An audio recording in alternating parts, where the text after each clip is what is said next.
Terungkap, Ipande Gede Putra, pria 53 tahun yang jenazahnya ditemukan di kawasan hutan lindung Desa Pancasari, Kecamatan Sukasada, Buleleng, Bali adalah korban pembunuhan.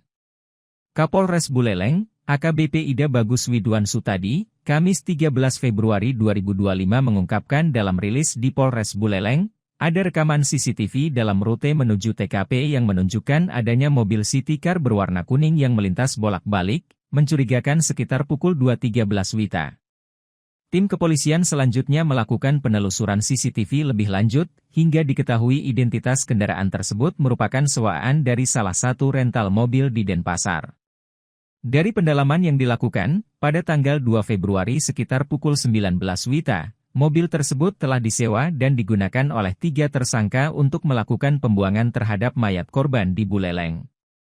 Yang membuang ke Pancasari ada 2 orang, namun sebelum dibuang, ketiga tersangka ini yang memasukkan mayat ke mobil setelah itu hanya 2 orang yang membuang mayat.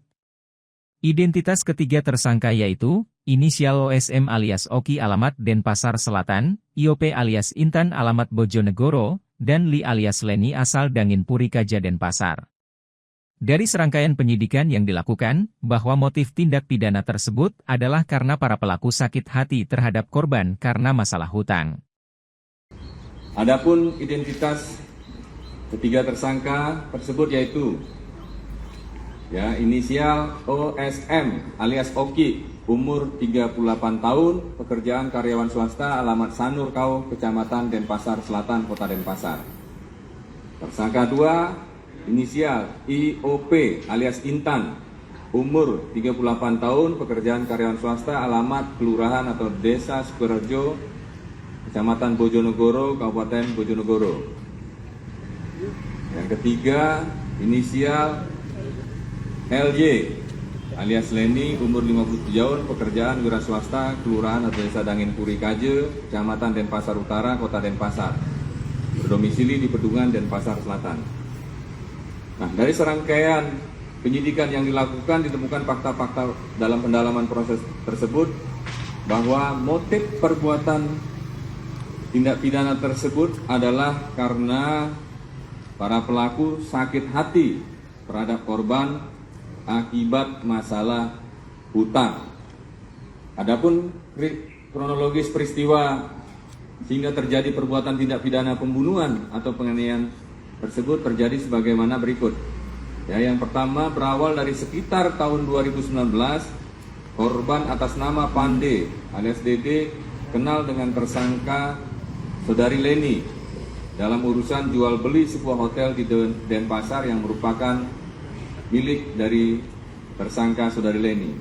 Pada saat itu, korban atas nama Pande sanggup untuk menjualkan hotel yang dimiliki oleh Saudari Leni, sehingga seiring berjalannya waktu, korban terus meminta uang kepada Saudari Leni untuk biaya operasional penjualan hotel dengan total sekitar kurang lebih 5.400.000.000. Akan tetapi, kemudian korban menghilang dan tidak dapat dihubungi oleh Saudari Leni. Kemudian Saudari Leni meminta tolong kepada tersangka Saudari Oki dan Saudari Intan untuk mencari keberadaan korban dan menagih uang miliknya yang sudah diberikan kepada korban. Kemudian pada sekitar bulan November 2024, tersangka Oki dan Intan berhasil menemukan korban atas nama Pande. Kemudian ketiga tersangka yaitu Saudari Leni, Oki dan Intan bersama-sama dengan korban membahas serta menagih uang yang telah diterima oleh korban dari Saudari Leni, namun korban belum dapat mengembalikan uang tersebut. Selanjutnya, ketiga tersangka meminta kepada korban untuk mencetak mutasi rekening bank atas nama Ipande Gede Putra yang digunakan oleh korban untuk menerima uang yang dulunya yang diberikan oleh tersangka Saudari Leni. Dan setelah mendapatkan mutasi rekening tersebut, selanjutnya, para tersangka meminta korban untuk membuat surat pernyataan hutang antara korban dan tersangka Leni. Setelah pertemuan tersebut, selanjutnya korban ikut menumpang di tempat tinggal di kos yang ditempati oleh tersangka Oki dan Intan, tepatnya di sebuah kos yang beralamatkan di Jalan Gunung Saputan, Pemecutan Kelor, Denpasar Selatan. Hal ini juga merupakan perintah dari tersangka Saudari Leni kepada tersangka Oki dan Intan. Sejak bulan November 2024 sampai dengan korban meninggal dunia, korban sudah tinggal bersama tersangka Oki dan Intan di kamar nomor 11 di sebuah kos yang beralamatkan di Jalan Gunung Saputan tersebut. Dan selama korban tinggal bersama tersangka Oki dan Intan, korban juga sempat meminjam uang kepada tersangka Oki dan Intan dengan berbagai alasan, dengan bujuk rayu si korban untuk biar bisa mengembalikan hutang kepada tersangka Saudari Leni dengan total pinjaman kurang lebih sekitar 60 juta. Selama korban tinggal bersama kedua tersangka Oki dan Intan dari bulan November 2024 sampai dengan pertengahan Januari 2025, hubungan korban dengan kedua tersangka tersebut dalam keadaan baik-baik saja tanpa ada kekerasan. Klimaksnya terjadi pada pertengahan bulan Januari 2025, kedua tersangka Oki dan Intan baru mengetahui bahwa korban selalu membohongi mereka dalam hal peminjaman uang tersebut.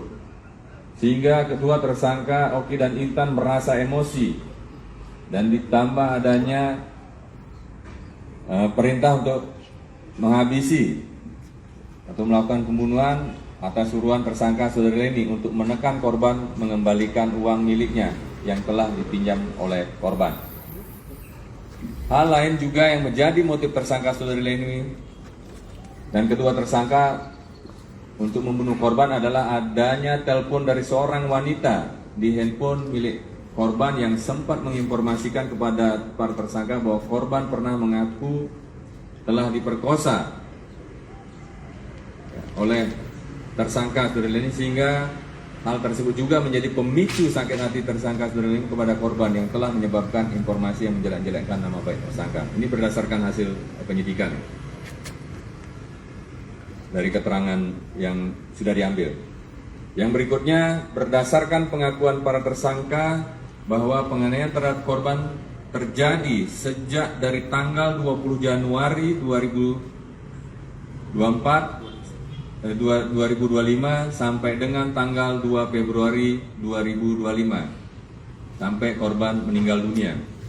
Kemudian pada tanggal 2 Februari 2025 tersangka Saudari Oki dan Intan mengetahui jika korban telah meninggal dunia sehingga menghubungi tersangka Saudari Leni untuk memberitahu hal tersebut.